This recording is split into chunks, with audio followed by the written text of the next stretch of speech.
All right, the time is 5:03 p.m. and we're going to call this meeting to order. If I could get a roll call, please. Christy? Present. Dana? Present. Dan? Present. James? Present. And could I get a motion to approve the absences, please? I move to approve the absences of Eric Stuckey and Andrew Grayson. He's on here. I second that. All in favor? Aye. Luis, would you mind reading the disclaimer, please? Not a problem. Just got to find it. Chapter 16, Section 22 of the City of Kalamazoo Code of Ordinance states, historical preservation is a public purpose. To serve that purpose, the Historic District Commission is hereby charged with the following responsibilities. A, the Kalamazoo Historic District Commission is empowered to regulate work on the exterior of historic resources and non-historic resources in historic districts in the City of Kalamazoo, and shall otherwise have all powers invested in historic district commissions pursuant to the Local Historic Districts Act, MCLA 399201, 1970 PA 169, as amended 1992. B, to regulate work on resources which, by city ordinance, are historic or non-historic resources located within local historic districts, including but not limited to the moving of any historic structure into or out of, or the building of any structure in an historic district. The following documents are available in the Community Planning and Economic Development Department located at 245 North Rose Street. These documents will help assist property owners in understanding their responsibilities of owning property in a local historic district. MCLA 399201, 1970 PA 169 is amended in 1992, which is the Michigan Local Historic District Act. The Code of Ordinances of the City of Kalamazoo, Michigan, specifically Chapter 16, which is the section on historic districts. The Secretary of the Interior Standards for Rehabilitation and Guidelines for Rehabilitating Historic Buildings. Standards and guidelines for Kalamazoo historic districts, and maps of Kalamazoo local historic districts. These documents and maps are also available on the City of Kalamazoo website at www.kalamazoo.org/historic preservation. Thank you, Luis. Are there any additions to the agenda tonight? None that I have. Okay. Are there any guests that need to be introduced that aren't speaking tonight? All right. Any public comments? Okay. And could I get a motion to approve last meeting's minutes, please? So moved. Seconded. Could I get a roll call vote on that? Aye. Or I'm sorry, not a roll call. All in favor? Aye. Aye. Aye. All right. And then do we have any new business other than the applicants? No new business. I just want to say to everyone that's present here tonight, as we only have quorum at this meeting right now, that means that for a motion to pass, there will need to be a unanimous vote for that to happen. As such, it's completely up to the applicant. If you would like to postpone your meeting until such a time when there are more than just quorum present at the meeting, you are able to do so. Just to be clear again, for something to pass this evening, all of the commissioners will need to vote it in favor because we only have quorum. So I'd just like to preface the meetings with that so everyone understands what's going to happen before we go into it. And with that, we can begin. Thank you, Luis. So we're going to start with 824 Elmwood.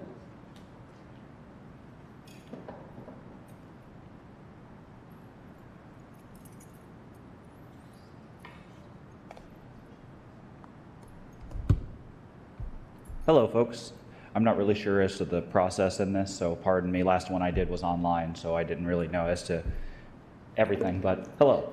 My name is Takana Collins. I go by T. I am the Lead-Based Paint Hazard Reduction Program Manager for KNHS Homeownership Services.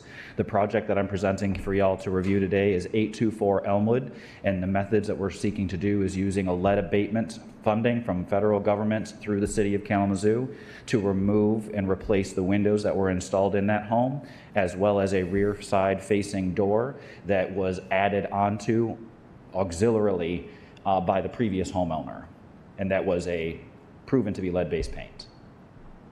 Okay. Does anyone have any questions for T?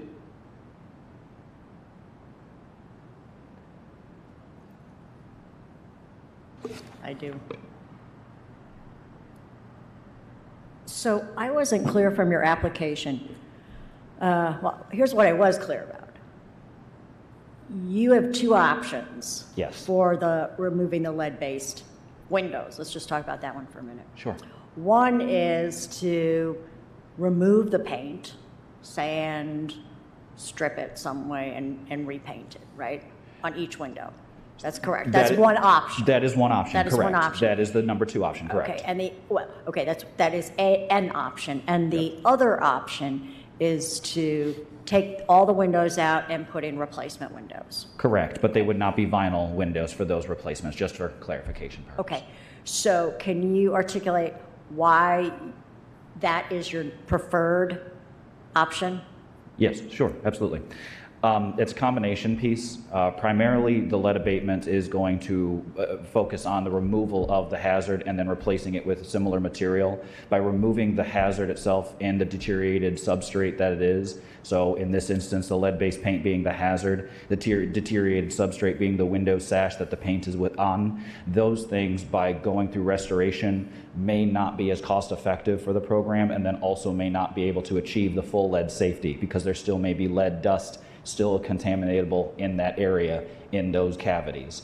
So the presented option of the removal of the window and then the putting in the new window sash with sash packs prevents that from being any option any longer. Those old windows with porous wood keeping that lead dust within, or even the wells or things of that sort.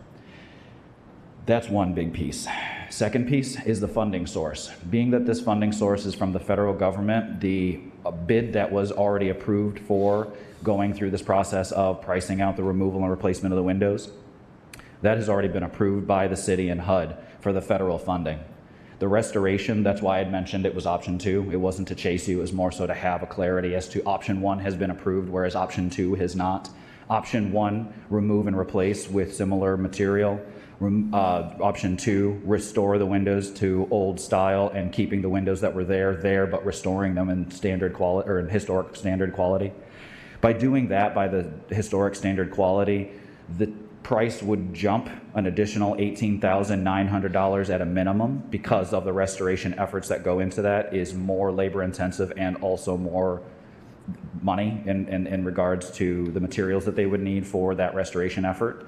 And then on top of it, the team that had submitted that bid, they may have to reassess that $18,900 cost difference to see if their team has the skill set any longer. The reason being is because the team who had originally put forth their bid for this project that had been approved at $68,075 for the removal and replacement of those windows, they had the skill set at the time, which is why they provided that restoration change order option. They had the skill set to do that restoration at the time.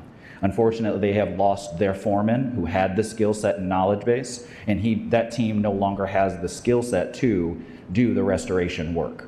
They would then have to have a reevaluation of that $18,900 change order for the restoration of those windows to see as to whether or not that cost reflects the likelihood of them being able to do it currently with the team that they have.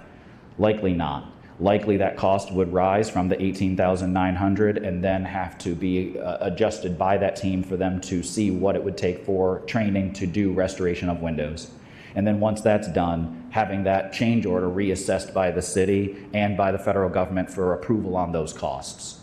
The lead-based paint hazard reduction program overall has limitations in regards to what it can fund for the scope of work, lead-based paint. And then on top of that, there are program guidelines that limit how much funding can go per project. Right now, this project had gone out to bid twice. The initial bid was $138,900. That price point was too exorbitant for the time of review, so the city and HUD asked for me to rebid this project. I then rebidded this project out. There was not enough bidders out there who were interested in the project except for one, and they presented those two price points, the $68,075 plus the $18,900 for the restoration, or the $68,075 flat with the removal and replacement of the windows, keeping the similar standard of historic district that I've used on a similar project. Okay. Thank you for that very thorough description. I apologize if that was too No, much that or was incorrect. no, Seriously. That was really great, and that Very answered helpful. a lot of my questions that I had. And then, Yeah, and I see like the door that you're looking to replace, you found one at Heritage and you're going Yes, to I did. restore that. Yes. And then you have wood-clad ones for the replacements, So for the windows, I'm looking at aluminum clad, actually. aluminum-clad. Yes. What was would it change the project dramatically if it was wood-clad? I believe it would, yeah. Yeah. Okay, well, you realize you are before a historic commission. And I know So the our focus, yes. concern Yes. is the preserving the historic character of the property. Correct. So while I appreciate the funding aspects of it, that's really not our purview. Like, Yes. we have guidelines that we have to follow, Secretary of Interior standards for rehabilitation. So it's clear, it seemed, I mean, I looked at the property, I didn't go up, I didn't do a real thorough, I'll confess, I didn't do a real thorough examination of all the windows that I could see, but some of them do look sufficiently deteriorated that replacement might be an option. Are all of them deteriorated?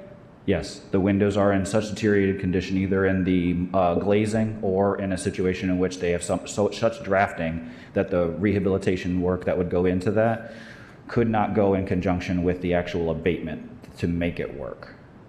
Like if you were to put weather stripping on that window, that right there in that would be in too much hitting the interior of that jamb that would not actually allow for that to maintain lead safety and also keep weather tight safety there. Because you're consistently creating a friction point within that there, and then if you were to have the jamb, say, encapsulated, or not encapsulated, but painted with another paint, that would then keep rubbing up against that paint and then we're creating a situation in which that well is now opening up that hazard again. And I don't know if I'd shared this, and I understand the focus of the historic district's view, and my lens is where children are exposed to lead-based paint hazards age 5 and under. So not to again, chase anyone's comments, it's just to state as to my focus, and I understand y'all's focus entirely. Okay, getting to the actual windows, talk to me a little bit about how they would relate, how the replacement window relates to the existing window in terms of, is it the same size? Yes, Is it the yes. same opening, the same Yes, no. glass dimension? Is it the same reveal Yes. on the windows? Okay. Yes, we'd be keeping the same dimensions. There's not enough windows that reflect like a grid work or anything of the sort, like muttons and Right, whatnot. didn't seem like it was. So we'll be keeping the same dimensions of the window. We will not be changing any of the width or height or anything of that sort for the existing visual appeal in any way, shape, or form. No.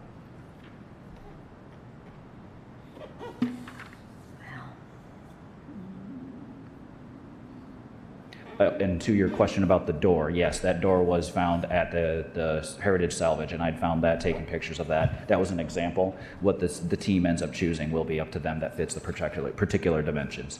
And the door that is being replaced, as I mentioned, was not there initially. It was moved from the interior to the exterior, and now we're in a position in which we're solving a presented new problem that wasn't originally there. So it's building a new space for that door. Gotcha. That there's a door now there for. I know in your application, it talks about the nearly $19,000 for restoring the windows. And you answered the question earlier about it being a high cost difference for using wood windows instead of aluminum clad. What would that number be as like a ballpark? That I'm not sure on. That would be a thing that the team would have to assess on that. Okay. But that would, any cost rise would then have to result in another city and HUD review process, no matter what, $1, $1,000. I understand that that's not within the concern of this historic district. But again, I mentioned that as a means to provide clarity on what this project has gone through as to also where we're trying to get to. Because this project had originally been put out to bid in October of 2022. And I've been working on this project to try and solve the presented problem since then. To which we've also added radon testing for the home as well, for healthy homes assessments. Nice.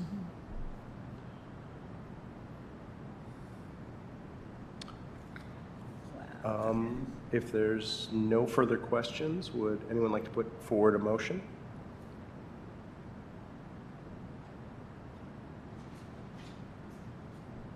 Or if you have further questions, Okay, all we right. can So, keep so going. I'm just gonna No, yeah. talk a little bit, sorry. All right, so our secretary, we are guided by the Secretary of Interior standards. And one of the standards is that deteriorated historic features shall be repaired rather than replaced, okay?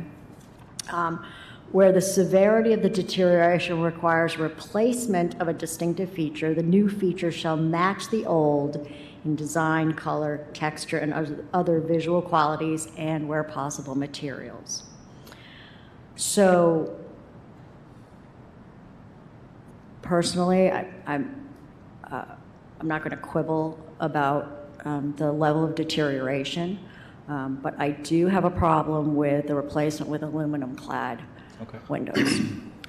If we adjust that to sticking with wood, would that be something, and also documentation of that and following through with that? Because I know another project that had gone through in regards to aluminum cladding in the past, and then also another project of mine, and it's not a means to comparative sorts, it's just more so to keep this thing on the rails, truly. Because unfortunately, as I mentioned, October of 2022 is something that I don't really want to keep looking at. I mean, I think wood is a material that's there now. Aluminum is not.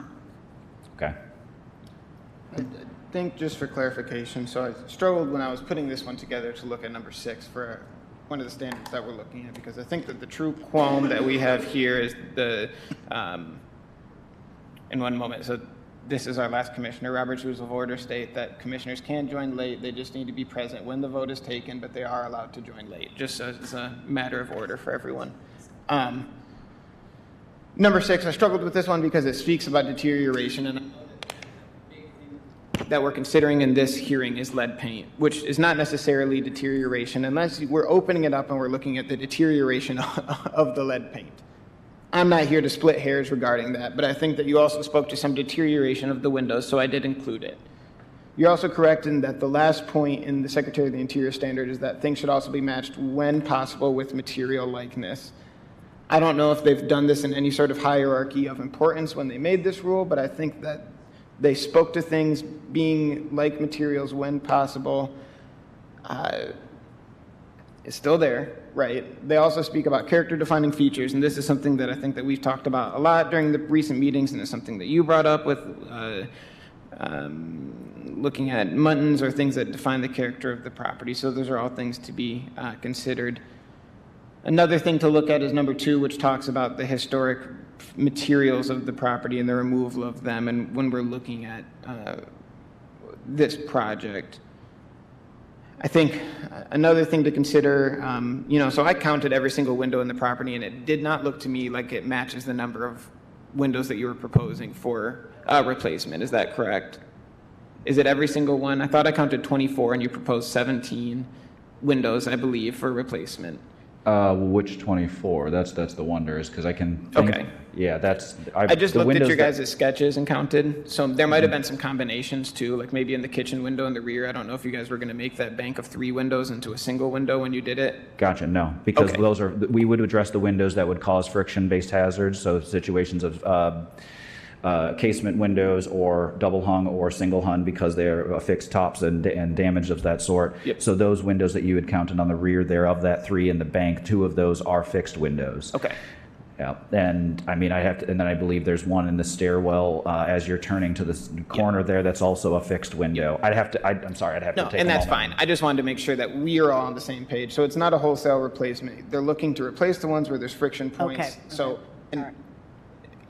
the number's still going to be, a majority of the windows are to be replaced, but they're not looking to, KNHS is not looking to come through and just replace all the windows for the sake of replacing them. You're No. looking to eliminate friction points where there is the possibility of lead being present in the windows. And I just mean to provide this just for clarification points for the commission. I'll add that I share the same hesitance about, we want to preserve the historic features, including wood whenever possible. I'm looking at also our local historic district standards and guidelines that says for windows, if replacing the entire window becomes necessary, the following conditions shall be applied. Dimension of the windows must be retained. You already spoke to that being the case. And then the muntins, sash frames, exterior casing, and brick molds must be of material and dimensions to match the other windows in the house. And you already, the application speaks to them having matching mutton patterns and, yeah. So I'm more satisfied with that it would be consistent then, and it would also be a health and safety thing. I think that this is kind of a unique situation given all the work that you've put into it up to this point. And thinking about what would have to happen, if we were to say it has to be wood, for instance. Just trying to wrap my head around all of that. In that situation where it says whenever possible, I'm wondering if maybe it's not possible because of all the legwork and whatnot that goes into getting it back, so like I wonder if that gives some wiggle room on whenever possible on that. My interpretation of rule number 6, where it says where possible, speaks to the technical feasibility of being able to bring something in. We could not feasibly ask someone if their house was sided in asbestos to put asbestos back up. Makes it not possible because legally that's a restriction where we could not do that. That's an extreme example. Or if there's material that's not made anymore, they would not be able to do that, is my understanding of looking at where possible. Okay, so it seems like we all want to see this project happen. If we were to approve that you replace the windows that you're requesting, but we ask that they're wood clad, could you keep moving with that? I would present that to the team that would be doing the project and say it's a yes or a no in the fashion of whether or not we move forward or not. Okay. Because frankly, again, as I'd mentioned, and again, this is not in any way to chase anybody's statements, but an additional dollar means re-review. Right. So as I don't want to have to go through that process again. We are held to a standard we have to uphold. Yes. So we're so we're kind of in the same spot. So yeah. So I would, with an approval in regards to it being wood on the exterior of those windows, I would present to the team that that's the option and only option. And then if they decide that they have to adjust their price point, then I have to do a review. And then I will proceed with that review. Okay, great. So with that information, does someone want to make a motion?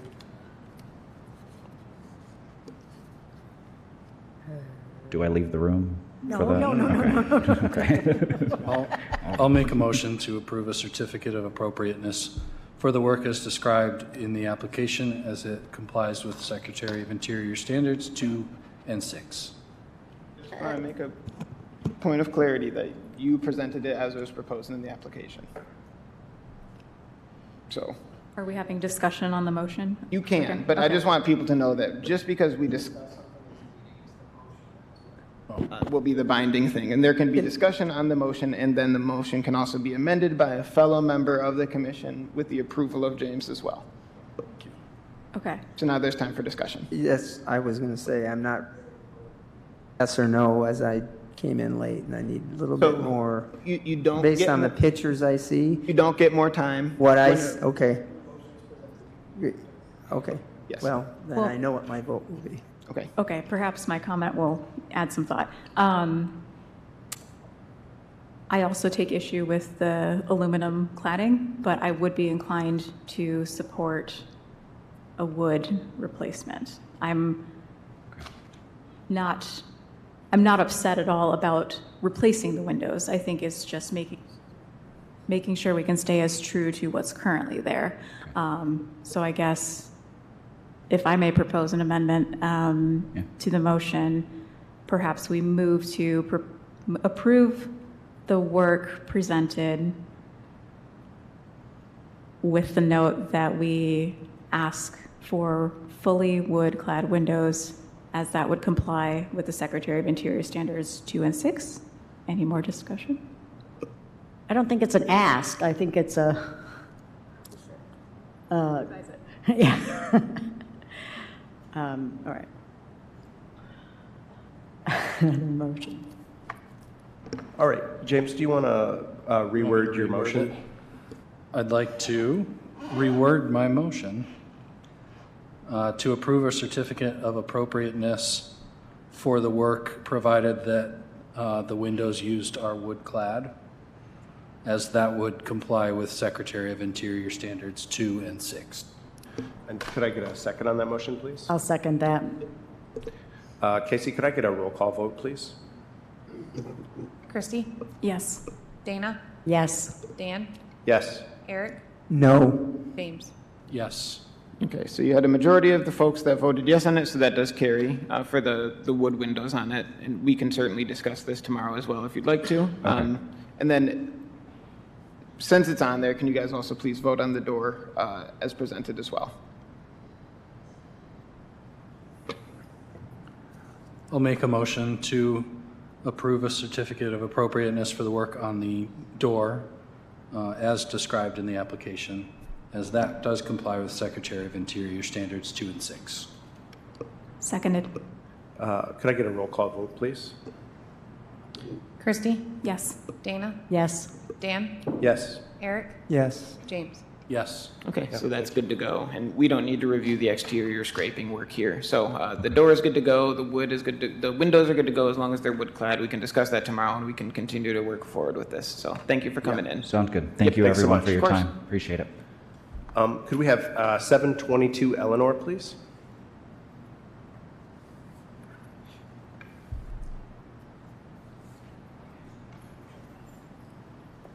Hi. How's it going? Hey. I'm here to ask for demolition of the garage at 722 Eleanor Street. I have a documentation from a licensed builder that you do not have. I just got this within the last week. So I don't know if I want to present this to you or bring this to you so you can read this. Yeah, you're more than welcome to bring it up here, and we'll pass it around.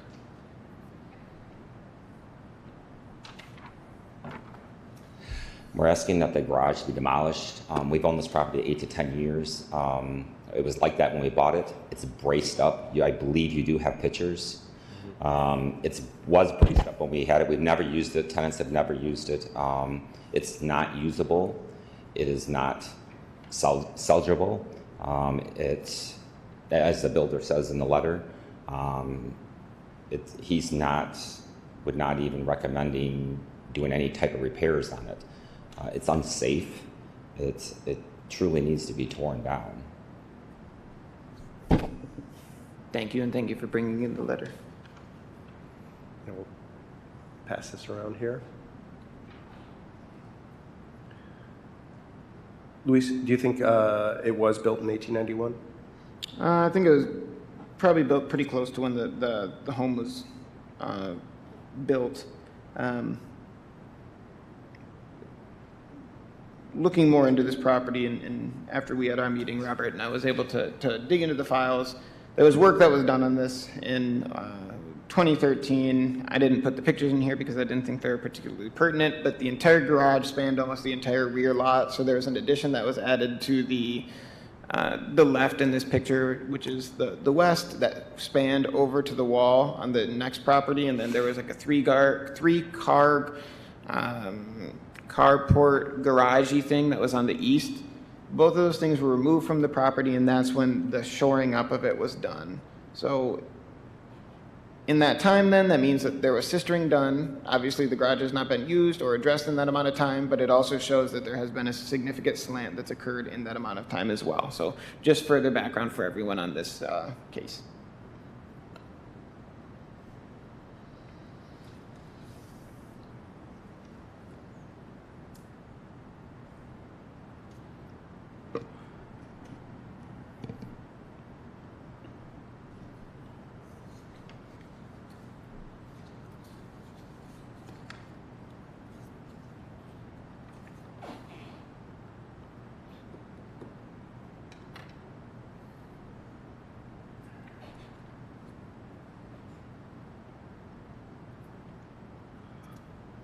I wasn't able to go out and look at this building. Is it visible from the street? I think lots of things are visible from the street. If you're standing in front of this, it's not visible from the street. If you're standing just to the east of it, you can kind of see it. But these pictures that we have right now of these angles would not be able to be captured from the street. You'd only be able to see kind of the right corner-ish.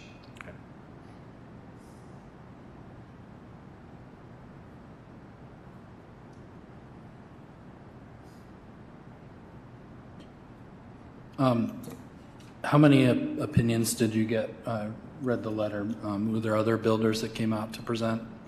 I did not. I only had the one. Okay. I mean, I'm not a licensed builder myself. I mean, I'm Yeah. familiar with this, dealing Yeah. with this, buying properties. We own 10 of them. Yeah. Bought several houses myself on our own that we've lived in. But I mean, just structurally looking at it, obviously you can see that it's not salvageable. The foundation itself is cracked, and I'm sure that's part of why it's leaned or slanted one way.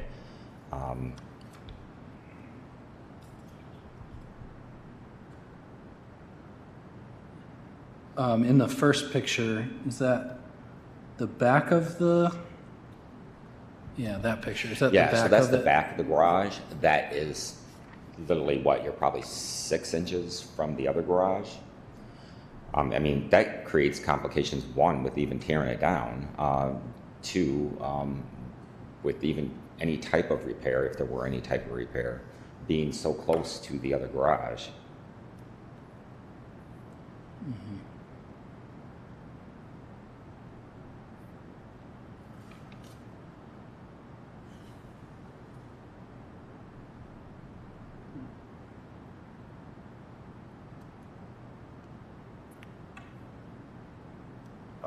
I think I'm going to lean in and ask Stuckey, who's the builder on our team here, what's your opinion on the salvageability of it? I would really need to look at the building in person, but from what I see, it doesn't look as bad as what I'm hearing. I mean, you've got your angle bracing. I don't know what the bottom plate is, or if there even is a bottom plate.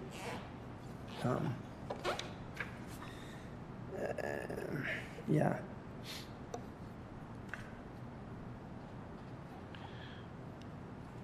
Did you go to this builder for a quote to repair it, and then? Correct. Yeah. I asked him what we could do, what he thought. I would like his professional opinion on what the best thing to do with this. Give me both options or what cost. He said this is not, he would not touch it personally.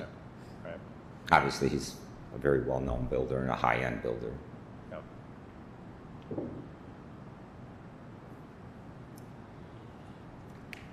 So, again, we are bound by the Secretary of Interior standards and their standards of rehabilitation. So demolition is a drastic measure and actually does not comply with any interior standards for rehabilitation. So I think that's personally what I'm grappling with right now. The local historic district standards and guidelines do permit demolition under certain conditions. And they are, the resource constitutes a hazard to the safety of the public or to the occupants. The resources is a deterrent to a major improvement program. I don't see that. And the retention of the resource would cause undue financial hardship to the owner when other events beyond the owner's control created the hardship. I have a problem here because you purchased it this way. You purchased it in not great condition and absolutely nothing to it to preserve it, which is what the purpose of the historic district guidelines are.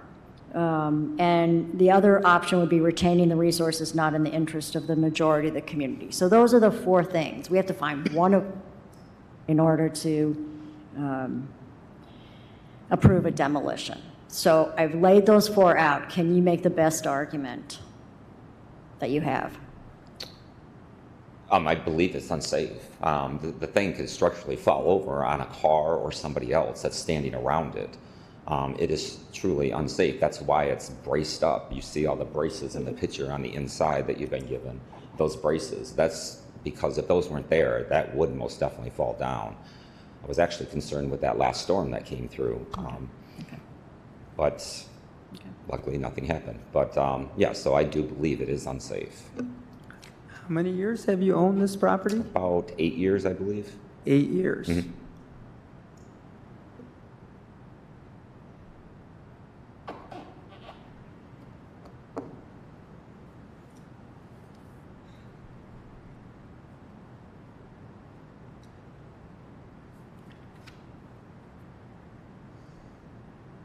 This is a tricky one. Please use the microphone, sorry.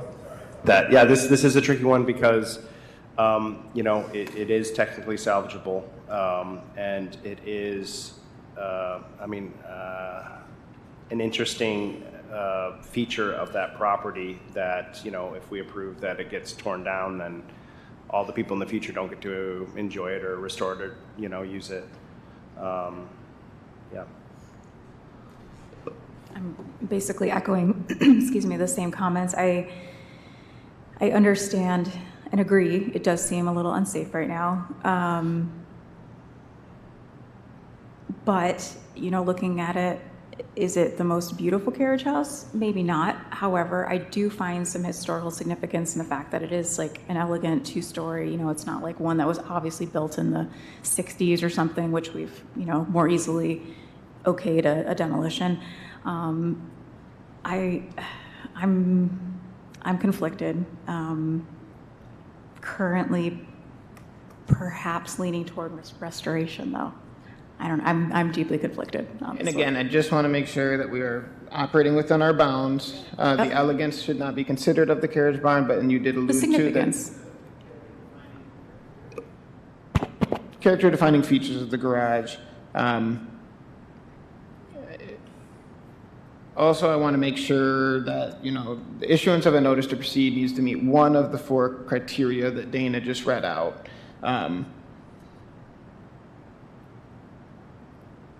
As me not being a structural engineer, then I can't necessarily speak to the structural safety of it. We didn't have anything until you brought in today from us, something from a contractor. So obviously that was not had at the time of the submission of the application, which is fine. You brought in supplemental information for us, which is fine. I agree, and why I wrote in my report that number 2 and number 3 did not apply, so I put they were not applicable to this application. And then number 4 is a very vague one, in my opinion, when we're looking at the issuance of a notice to proceed. So,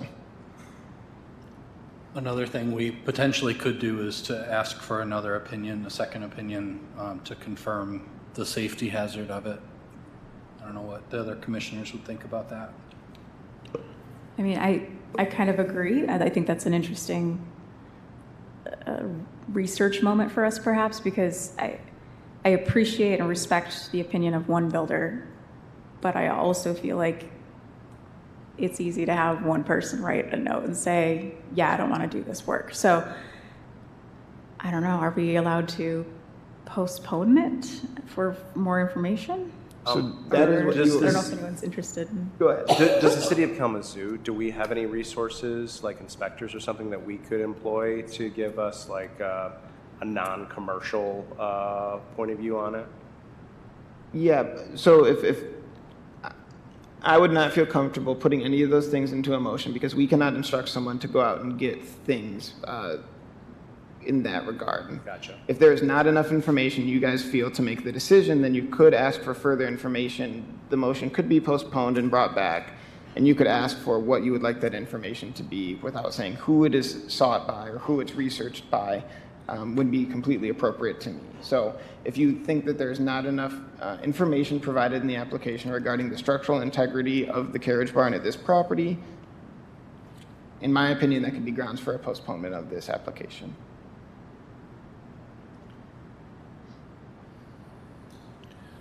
I think that's where I would want to be, is I would like another opinion, and then, the builder that you brought up is a high-end builder, and I don't think this fits in what he would normally be tackling, because this is something altogether. I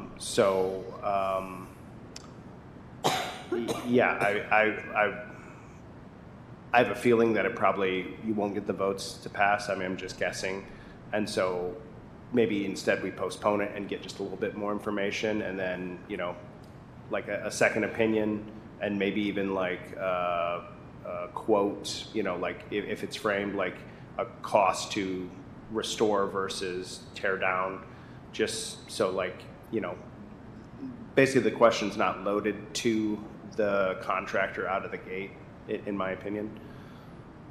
And again, I don't think we can direct the person to ask what the contractor would be doing, but just I think that's true. seeking more information. That's is what we're looking for, it sounds like to me.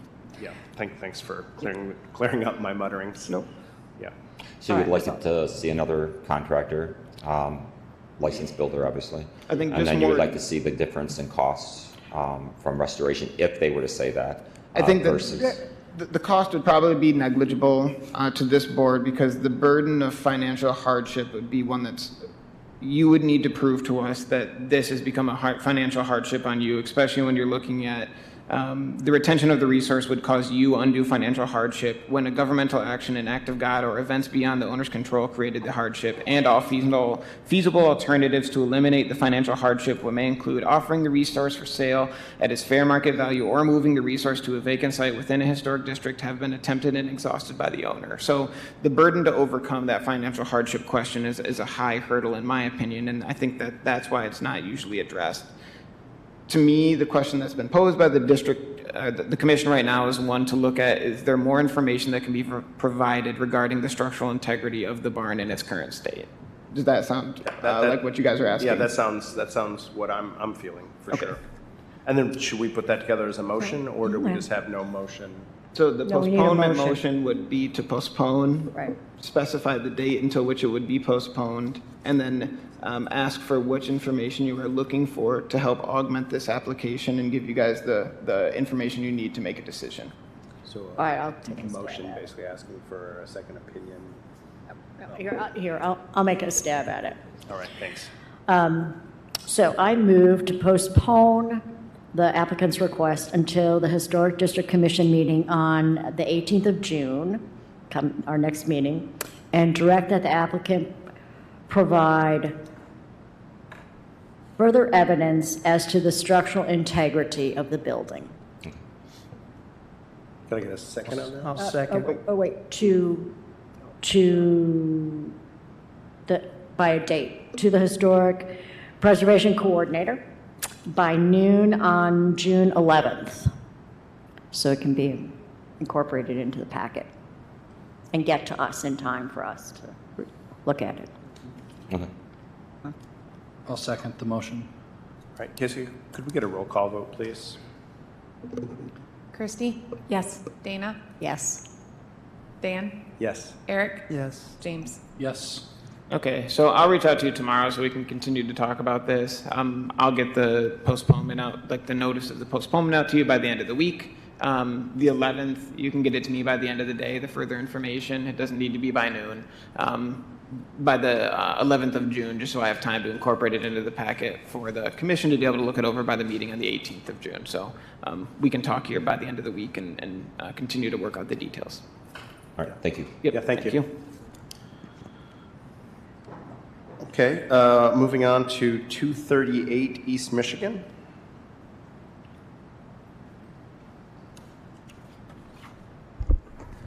Good evening. My name is Cody Newman. I am a preservation architect with Driven Design. We're located at 117 West Michigan Avenue, Battle Creek, Michigan. I'm here on behalf of Brian and Carmen Harris, who are here as the owners. And we also have Lauren Hanna, who is an interior designer with us here as well, representing the project. This project, will give a brief overview, is located at 238 East Michigan Avenue. This is right in the heart of your downtown in the historic district. This is a contributing building to the district. This project has been set up for the potential of historic tax credits. So this will be going after your review through the SHPO and the National Park Service review process. We've done many tax credit processes. It should be noted the extent of the project is the first floor, the eyeglass company that has been there for a very long time is remaining as part of this project. There's no changes to that as part of this scope. I guess I should say fire suppression is being added to the building throughout. But outside of that, there's no actual changes to the first floor tenant. So that's going to remain. The upstairs has been vacant since probably the 50s or 60s, as we can gather. Historical use was housing, and we are looking to add 4 new apartments to this building. Following the Secretary of Interior guidelines has been crucial as part of this project, again, because it is set up to be a tax credit project. The front of the building, the only thing that would be happening to those second-story windows is any touch-up of paint, but that's going to be left other than that. And on the inside, we're adding an interior storm window for the thermal energy gain instead of replacing the window. So this is a repair instead of a replace situation on the front facade. The cornice that is there is staying just as it is. The brick is actually in good condition. We've evaluated it. There's even just only minor tuck pointing if needed, if anything at all on that. So front of the building pretty much looks exactly how it is today and will look that way at the completion of the project. The alley side is where the exterior work that would be taking place on this project would be happening. As part of this, there are currently some boarded up windows on the back. There's no windows on the interior. The windows have been completely removed on that back side. It is strictly just the boards that are the plywood that is in place. With that, we did follow the preservation guidelines. If you have looked at the 1997 rehabilitation guidelines, I'm sure all of you are somewhat familiar with those outset from SHPO. I would like to draw your attention to page 33, building exterior windows of that. For replacing in kind an entire window that is too deteriorated to repair using the same sash and pane configuration and other design details. If using the same kind of material is not technically or economically feasible when repairing windows deteriorated beyond repair or completely removed in this case, then a composite substitute material may be considered. For example, aluminum windows may be a suitable replacement for historic wooden sash, provided wooden replacements are not practical and the design detail of the historic windows can be matched. Historic color, duplication, custom panning, incorporation of either integral mutton or 5/8 inch deep trapezoid exterior mutton grids where applicable, or same ratio. So what I'm trying to get at on the rear windows, we are looking at an aluminum clad replacement for those windows. We do feel that meets the guidelines as set forth by SHPO and the National Park Service. We have reviewed this with Brian, the State Historic Preservation Officer at this point, and we've had a minor discussion with Antonio, who's the national level, and he did not see an issue with it, especially being on the rear facade of this on the alley. This is a little bit tricky because the alleyway kind of acts as the second front facade in some cases. However, we feel that it's suitable for the project itself. Moving to the next page of the guideline, 34, I would also like to bring to the alterations additions for the new use. Since two of those windows we are proposing putting in doors and balconies out the back. That matches the neighboring building. I believe there's even one other building right up the road that has balconies on the rear. Basically, they're metal balconies. They're going to match very similar to the context of either side. They could be removed in the future, so it's not anything that we feel is detrimental to the historic character of the building. And the doors that are being put in would be where the windows were located and could be blocked back in the future should someone want to modify that. The only other thing on the rear facade is there's going to be some utilities that are going to go, some new electric meters and stuff on the back facade, right where the other ones are. And again, we felt that that was the contextually best place to put those. With that, happy to answer any questions that you all may have for us on this project. On the doorways, do you have to cut into the brick to get it to the correct height? Is that, or are they tall enough to be doorways? I can't quite tell from that picture. We will have to cut into the brick, and the brick will be preserved. We'll put it in the basement, so if anyone ever wants to for future use, or if there's ever any damaged brick, that can be there. I also, one thing I did forget, we do have a note, there's some stucco on the back, some minor chipping and peeling of that. That's just going to be patched and painted. So. Great, seems like a cool project. Seems like it's really well thought out, and you've definitely not your first time around here.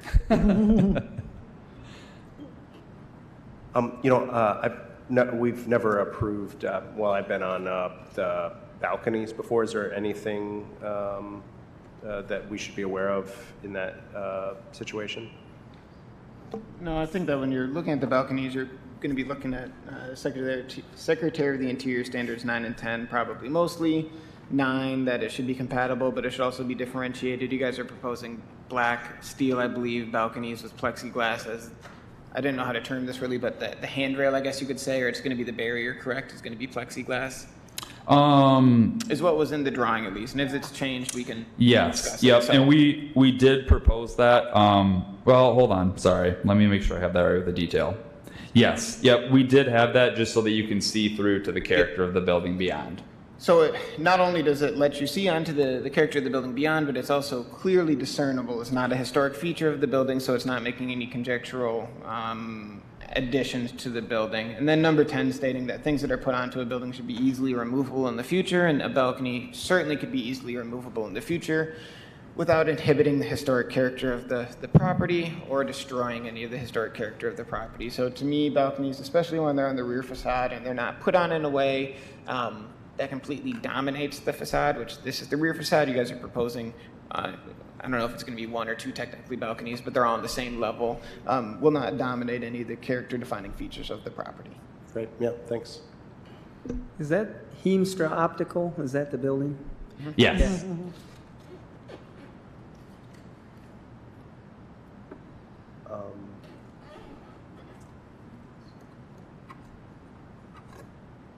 If no more questions, would someone like to make a motion?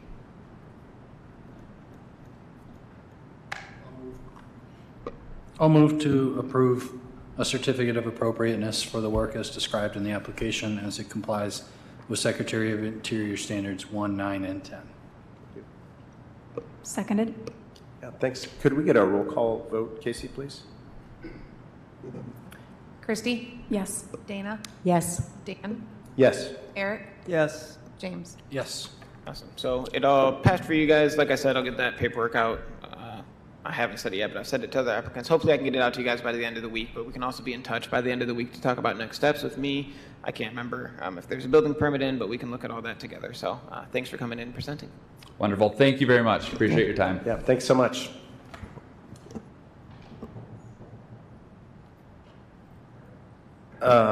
Finishing up here, we've got 802 South Park.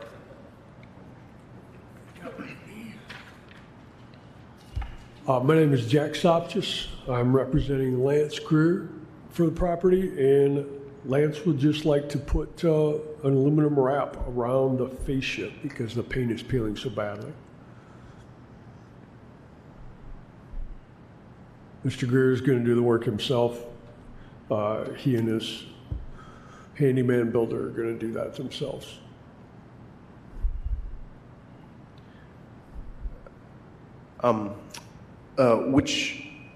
Which window, in the front or the back, or what windows are going to get wrapped? Which? It's all just the fascia, and it's not the windows themselves. Oh, just up. Yeah, Okay. and there's no gutters, no soffit. It's only going to be the fascia. Gotcha. I guess I have a concern about mixing a modern material with the historic materials.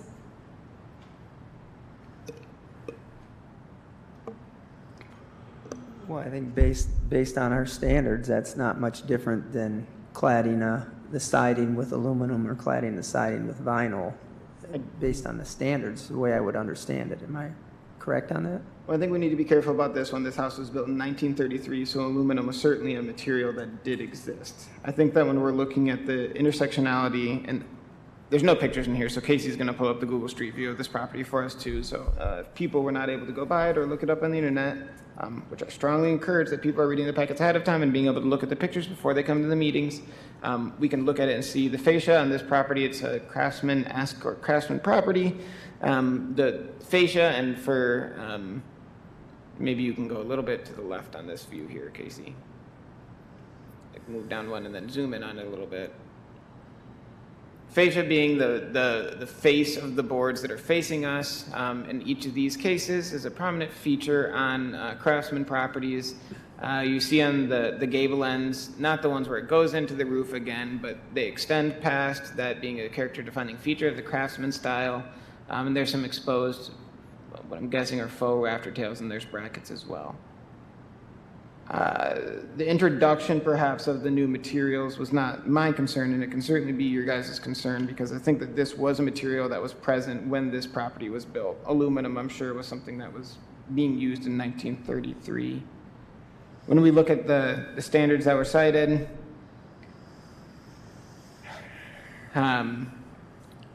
these are just character defining features of the home in wood, so perhaps not the introduction of it, but the hiding of the wooden material would be what my concern would be, which is number 2, the removal of it, and it's not necessarily the removal, but the covering of it.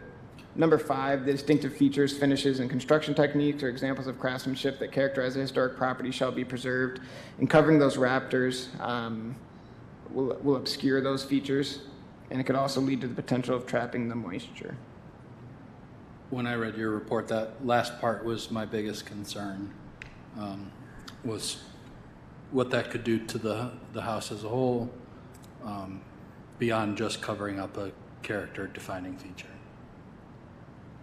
Yeah, I was looking at a really good photo on Zillow here of it, and there is a lot of really nice detail that would be lost if it was covered up.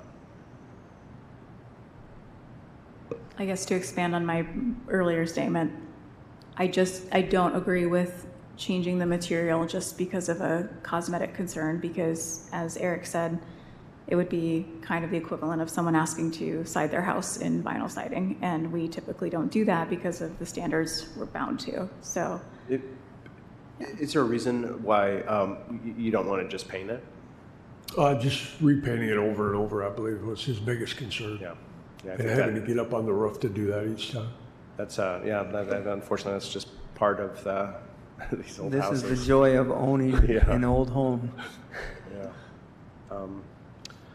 All right. Does anyone want to make a motion regarding it?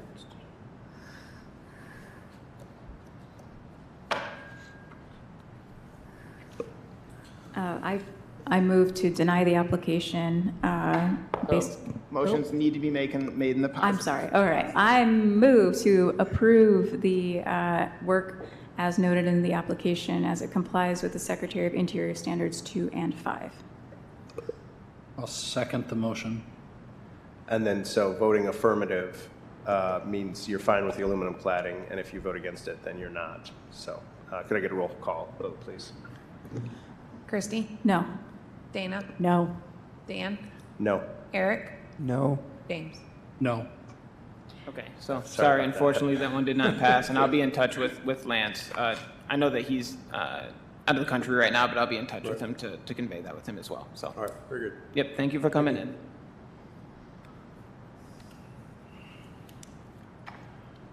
All right. Then, Luis, do you want to do the coordinator's report if we don't have any others? Yeah, so I just, Can I make a comment just based on, apologies for being late, I was at my PT, but anyway. oh no, yeah. I see a lot of this, and it's like people buy these old houses, and they're in historic, and they know there's a lot of work, but then they don't want to paint them, and they don't want to repair it. And that's very offensive to me personally, because what I saw in those first pictures, those windows were fine, the wood is fine, it's just paint, and they don't want to do the work. They don't want to put in the hard labor that it takes, or On the that- cost that it takes, but that is part of having a historic home, so. On that first one, it was The first more. one I was the referring first to. one was it was a health. And in this case, it's the same thing. Well, they're claiming health, but there's ways to abate lead. And so it's already You been. know, I do it litigated. at my house. I just want to make sure that we're keeping our comments and concerns confined to the case of which that they pertain to. I think it's very important. Well, in this case, we're talking about the fascia, but yes, it's a matter of, I don't want to have to paint it. Yeah. Sell your house and move to a new neighborhood. And I just want to be careful that we make sure that we know what we're saying as a city body. So, for everyone. Are there any more commissioner comments? No, I don't have any more comments on that. Okay. I just wanted to thank folks for coming out to the Michigan Historic Preservation Network conference that were able to come out. No worries. If you couldn't come out, I know that stuff comes up all the time, and it was nice-ish weather too. So, as we have today. So thank you all for coming out and joining me tonight. I also want to extend the invitation to everyone to come to the Historic Preservation Awards of Merit ceremony, which will be held May 29th, so that's next week at 6 p.m. at KNAC, which is 315 West Michigan Avenue, which is the First Baptist Church, or the former First Baptist Church right there in West Michigan. We will be awarding 5 awards. So this is kind of, to me, the best opportunity for us to, we serve this role so much of administering the rules, and it's our opportunity to reach out to folks and say, hey, you're doing a good job at the work that you're doing in the city. We recognize that. We know that preservation, we're worried about buildings a lot, but it could not be possible without the people. So I think it's a great opportunity to congratulate folks on the work they've done. And I think I try to push it towards the end of May each year, because May is Preservation Month, and this is kind of the capstone of Preservation Month, in my opinion. KNAC has been hosting us for the last 3 years, I think now, and it's just a great space to be able to go and do it. It's centrally located, and anyone that wants to come is welcome. We made some videos for each of the awardees, like a 2 to 4 minute video, so they can talk about what they've done in their own words. Past videos are on YouTube as well, so if you want to go and check those out, they're on the City of Kalamazoo's website. What was that address one more time? 315 West Michigan Avenue, which is the former First Baptist Church. Now it's Kalamazoo Nonprofit Advocacy Coalition, KNAC. Do you have a list of the addresses that are being awarded? See if I can do it off the top of my head. I think If not, an No. email would be awesome. Yeah, so 405 Stewart Avenue won a stewardship award. 712 South Burdick Street won an award. Are you shitting? What's that? Pissed off. That's all right. Go ahead. Yeah. And people need to be nominated. So I put out a call for nominations every year. Anyone can nominate anyone else. So 712 South Burdick won an award for the restoration of a 2-story porch, which that's right across the street from Bronson Hospital. When the video comes out, you can look at it, or you can go down and take a look at it in person. I think that's only 2 so far. The Ladies Library Association won an award for the restoration of their shutters, the interior shutters on their property, and the bookshelves that are in their property. 530 West South Street won a stewardship award. And then Tom Huff won a kind of a personal award for the work that he's done in the city, particularly in the downtown areas.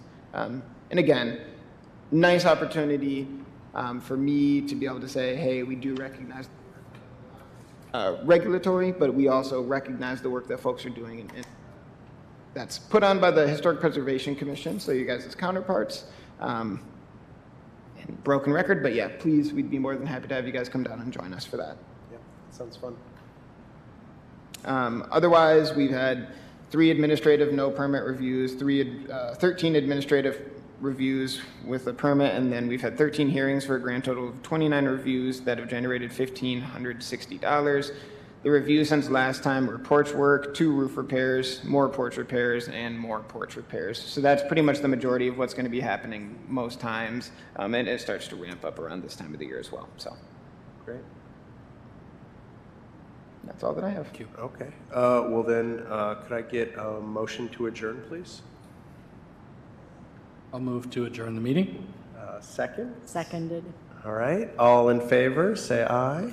Aye. Aye. Meeting adjourned. Thanks, Louis.